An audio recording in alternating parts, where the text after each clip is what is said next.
ఇదిగో దీనికి కింద దొరలు ఉంటుంది. చేతికంతుందేమో తీసుకుడివి. పోయండి. నువ్వు తొయ్యమ్మా చూద్దాం. మహాబలవంతురాలు బయలుదేరింది.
రాజర్షి, సహస్రాధిక వీరులు కలిసిలాగినా కదల్చలేని ఈ మంజూషను, ఈ బాల గురువర్య, కొంతకాలంగా నన్ను కలవరపెడుతున్న ఒక పెద్ద సమస్య ఈనాడు ఈ ముహూర్తాన పరిష్కార మార్గం స్ఫురించింది.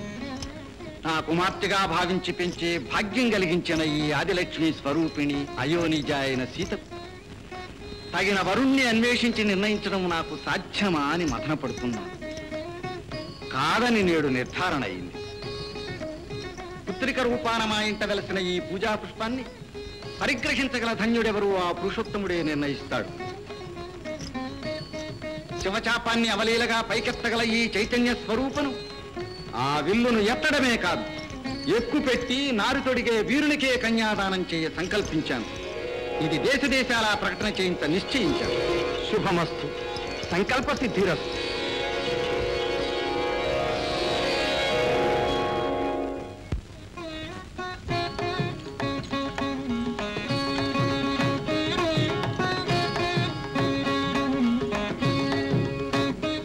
రామచంద్ర, అవ్యక్త ప్రభవుడు, శాశ్వతుడు, నిత్యుడు, నాశరహితుడు అయిన బ్రహ్మదేవునకు మానసపుత్రుడుగా మరీచి అవతరించాడు. ఆ మరీచికి కాశ్యపుడు, కాశ్యపునకు సూర్యుడు, సూర్యునకు మనువు జన్మించారు.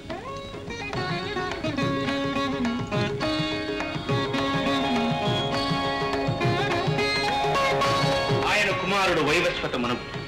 ఆ ప్రజాపతి పుత్రుడే ఈ ఇక్ష్వాకు మహారాజు. ఈయనే మన అయోధ్యకు తొలి ఏలిక. మన వంశంలో మహాపురుషులు ఎందరో ప్రభవించారు. వారు విద్యతో, ఔదార్యంతో, శౌర్యంతో, త్యాగ నిరతితో ఆచంద్రాత్మకమైన కీర్తిని ఆర్జించారు. అదే మనకు స్థిరమైన సత్యమైన సంపద. అదే మన నిజమైన సామ్రాజ్యం. ఈయన సగర చక్రవర్తి. హలాహలమొంటి గళమును జీర్ణించుకుని జన్మించి సగరుడని సార్థక నామధేయుడైనాడు.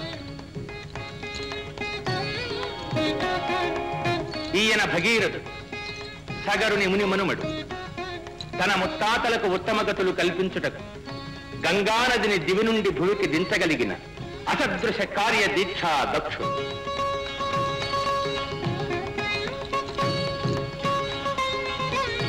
సత్యవాక్ పరిపాలనలో సర్వలోకాలకు వంజుడైన హరిశ్చంద్ర చక్రవర్తి విశ్వామిత్ర మహర్షికి ఇచ్చిన వాగ్దానం కోసం రాజ్య సర్వస్వాన్ని వదిలి అడవికి వెళ్ళాడు. కట్టుకున్న భార్యను, కన్న బిడ్డను కూడా ధారపోయి సిద్ధపడ్డాడు.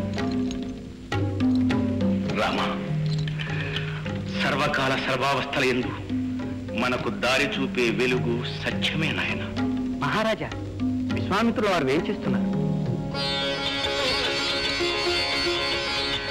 మహర్షులకు అద్వాసం. పిలవగానే పలికే పరమేశ్వరుని వలె, సంకల్పించగానే సందర్శన భాగ్యం కలిగించిన మహర్షి మీ పాద స్పర్శతో ఈ సీమ పునీతమైంది. ఎవరక్కడ మహర్షులకు ఆసనము అర్ఘ్యపాద్యాలు అమర్చండి. దశరథ, లాంఛన గౌరవాలతో మాకు నిమిత్తం లేదు. నిజమైన గౌరవాభిమానాలు అపేక్షిస్తున్నాను. నేడు నీ కడకు కార్యార్థినై వచ్చాను. ఎంత మాట! నేనెల్లప్పుడూ తమను త్రికరణ శుద్ధిగానే పూజించానే. ఆజ్ఞాపించండి. నా రాజ్యము సర్వసంపదలు సైన్యంతో సహా తమ ఆనతి కోసం వేచి ఉన్నాను. నాయనా, రామ, లక్ష్మణ, భరత శత్రుఘ్నులారా, సృష్టికే ప్రతి సృష్టి గావించిన భూలోక బ్రహ్మ విశ్వామిత్ర మహర్షులు వందనం చేరి.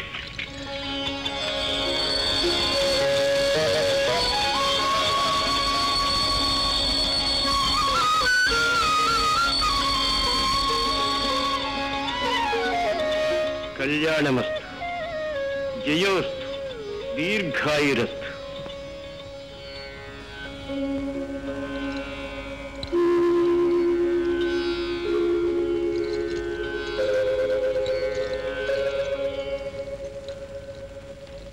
నేనొక ఫలసిద్ధి కోరి యాగం తలపెట్టాను.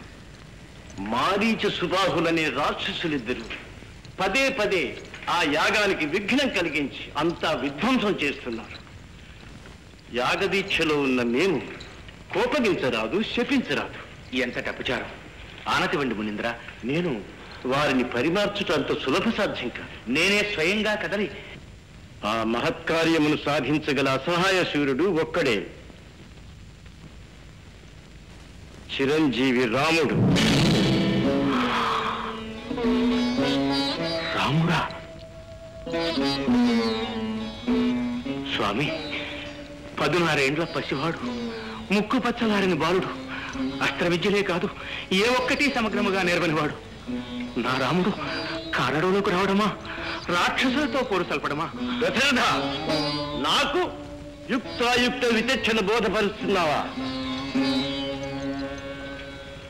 మునింద్ర, కంటికి రెప్ప దూరం కావచ్చేమో కానీ రామునికి క్షణకాలం ఈ దశరథుడు దూరమై జీవించలేదు. చిరకాలానికి ఈ చివరి దశలో కలిగిన వరప్రసాది.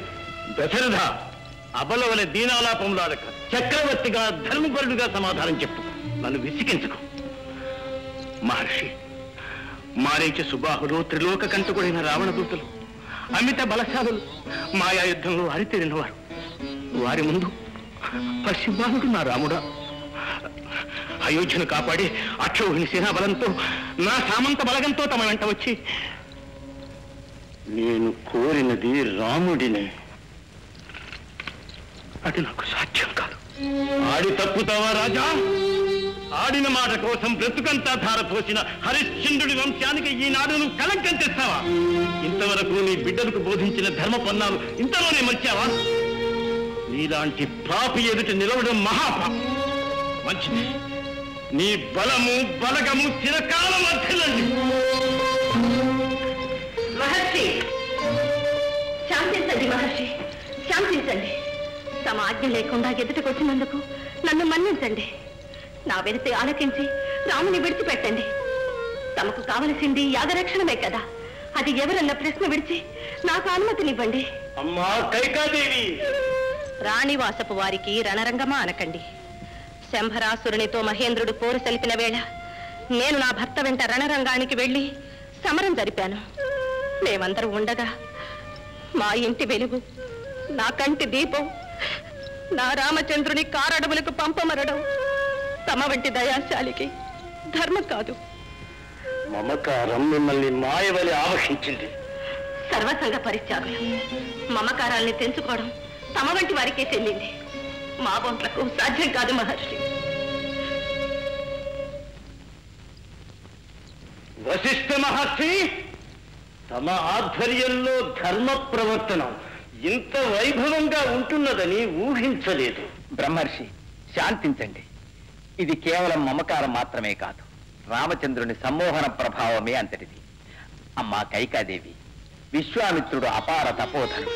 ఆయన వెంట నుండి రామచంద్రుడిని అగ్నిమధ్యస్థమైన అమృత భాండం వలె ఎవరూ అంటలేరు.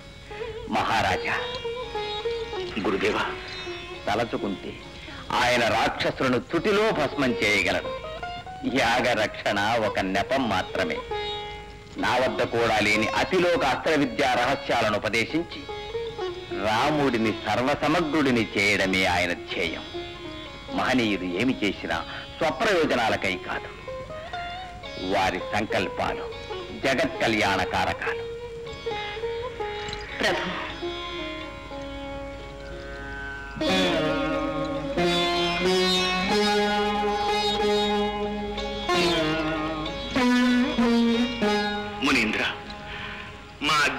ఆవేశాన్ని మన్నించి అనుగ్రహించండి. రాముని తమ వెంట తీసుకువెళ్ళండి. సుమంత్ర, రామలక్ష్మణులను పిలిపించు. మునివరేణ్య, లక్ష్మణుడు రామునికి తోడుగా రావడానికి అనుమతించమని వేడుకుంటున్నాను.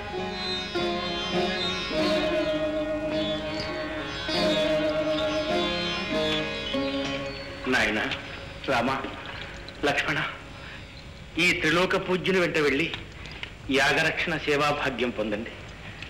తమ ఆజ్ఞ.